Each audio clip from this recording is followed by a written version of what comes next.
और शादी का स्वांग रचाकर धर्मांतरण कराने वाले केसेस पर सख्ती के लिए उत्तर प्रदेश सरकार कानून ले आई है। लेकिन आपको हम चर्चा की शुरुआत करें उससे पहले दिखाते हैं कि कानपुर की पीड़िता ने जो आपबीती सुनाई है लव जिहाद को लेकर तस्वीरों पर पड़े धोखे से ये बयान दूर हटाता है।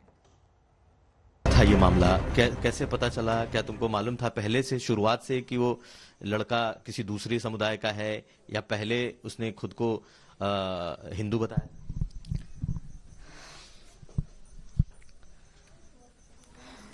जब दोस्ती हुई थी, जब बात हुई थी, तो नाम राहुल सिंह बता रखा था हमें। ये बताया नहीं था कि मुस्लिम है, मेरा नाम मुख्तार अहमद है, जैसी नहीं हमें बताई थी। तो राहुल सिंह बताया था, तो चलो दोस्ती हो गई थी। कोचिंग जाते थे पढ़ने सैनिक चौराहा की तरह, तो दोस्ती हो गई थी। चलो कोई बात नहीं।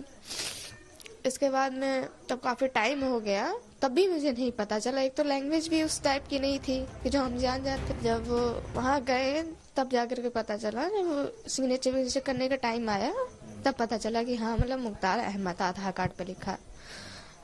तो मुझे बहुत खराब लगा। तो हमने कहा कि ये सब क्या है, मतलब मुख्तार अहमद, मतलब शॉक्ड हो गए बिल्कुल। तो कहने लगे कि हाँ ये सच। जिहाद शब्द आजकल बहुत प्रचलित है, कानून। अब तक तो नहीं पता था लव जिहाद क्या होता है, ना ही हमने नाम कभी सुना था, सच बताया आपको। लेकिन जब से ये हुआ तब से मैं पता चल गया।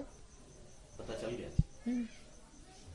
क्या ये लगता है कि आपके साथ भी ऐसा ही कुछ हुआ? ऐसा ही कुछ है, पूरा ऐसा ही है।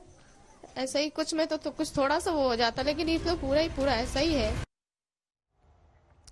तो जिस समय आप ये बयान सुन रहे थे, देखिए इसी बीच एक बड़ी खबर हरियाणा से भी हमारे पास आ गई है। अब हरियाणा सरकार भी ये कह रही है कि वो लव जिहाद पर कानून लेकर आएंगे।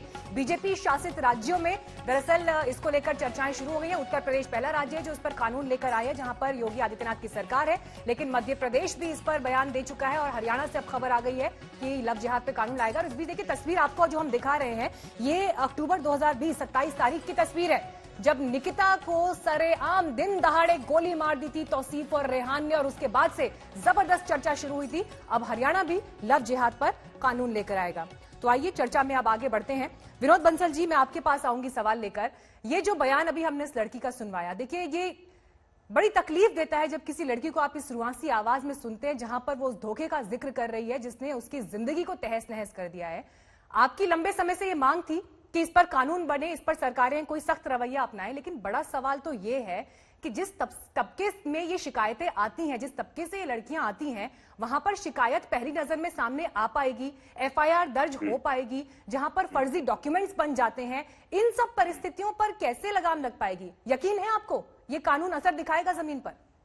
निश्चित रूप से हमें पूरा विश्वास है कि कानून असर दिखाएगा, और वो कानून इस बात को इंश्योर करेगा कि कभी कोई आगे कभी कोई कानपुर का मुख्तार राहुल न बने, आखिर कानपुर का ही शिबू अली कोई सचिन न बने, नौबस्ता का फतेह खान कोई आर्यन मल्होत्रा न बने, आगरा का इकराना कोई रवि न बने, और कोई रांची का रकीबुल हसन रंजीत न बने, और सीकर का इकराम जो है कबीर शर्मा न बने, नवी मुंबई का अजमल अजय न बने, और बरेली का खालिद अमन न बने, बस्ती का असलम सोनू न बने, मेरठ का साकिब अमन न बने, और फैजल सोनू न बने। और ये सब मिलकर के जाने कितनी मीना को अमीना, निधि को नदिया, पूजा को जोया और अंजलि तिवारी को आहिस्ता बना गए। आप देखिए, मैं बड़े दर्द के साथ आज कह रहा हूं, वास्तव में मैं कृतज्ञ हूं, ये पूरा हिंदू समाज कृतज्ञ है योगी आदित्यनाथ जी का, जिन्होंने एक बहुत बड़ी शुरुआत की है। देश के सबसे बड़े राज्य उत्तर प्रदेश के अंदर जो कानून लेके आए हैं, मुझे पूरा विश्वास है कि कम से कम इन लव जिहादियों पर और जो धर्मांतरण को बढ़ावा देने वाली जो षड्यंत्रकारी शक्तियां थीं, और जो राजनीतिक जो लोग थे जो कि वोट बैंक की पॉलिटिक्स के कारण मुस्लिम अपीजमेंट को ऊपर सिर पर चढ़ा करके अपनी बेटियों की इज्जत के साथ खिलवाड़ कर रहे थे, उनकी अस्मिता के साथ खेल रहे थे, उनको मरवा रहे थे। मैं एक दूसरे शब्दों में प्रयोग करूंगा। बड़ा दुख होता है मुझे, वास्तव में मेरे हृदय की पीड़ा है ये, कि कितने सालों से हम लोग लगे हुए थे। ये सिर्फ हम कोई विश्व हिंदू परिषद कोई नाम के लिए नहीं काम करता। आपने देखा कि देखिए किस तरह से कितने केसेस आपके सामने आए, वो सारे के सारे केसेस एक नहीं। और देखिए ये जो लव जिहाद की विभीषिका है, कोई भारत के अंदर अकेले उत्तर प्रदेश के अंदर वो नहीं है। आप देखिए जर्मनी में भी इसको जो है रोमियो जिहाद कहा जाता था, और ब्रिटेन में इसको पाकिस्तानी सेक्स गैंग के नाम से प्रसिद्ध है ये। और आप देखिए म्यांमार के अंदर जो रोहिंग्या भागे, उसके पीछे भी लव जिहाद की बहुत बड़ी स्टोरी थी। श्रीलंका के अंदर तो 10 दिन की इमरजेंसी डिक्लेयर करनी पड़ी इस लव जिहाद के कारण, और लेकिन सरकार ने वहां का सैनिटाइज कर दिया पूरा।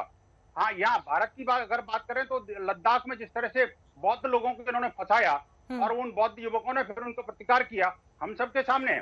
तो लद्दाख से लेकर के केरल तक, जम्मू कश्मीर से लेकर के और कन्याकुमारी तक, इधर नॉर्थ ईस्ट से लेकर के गुजरात और महाराष्ट्र तक, आप देखिए कि ये जो पूरा एक षड्यंत्र और एक गैंग जो है, ये जो काम कर रहा है जिस तरह से, मुझे लगता है कि सारे राजनीतिक दलों को अपने जो क्षुद्र जो राजनीतिक जो इंटरेस्ट हैं, उनको त्याग करके इस बिल का पूरे हृदय के साथ में स्वागत करना चाहिए। और जैसे कि इन्होंने कहा अभी सभा के प्रवक्ता ने कि हाँ, हमें अच्छा लग रहा है, बेटियों की सुरक्षा होती है।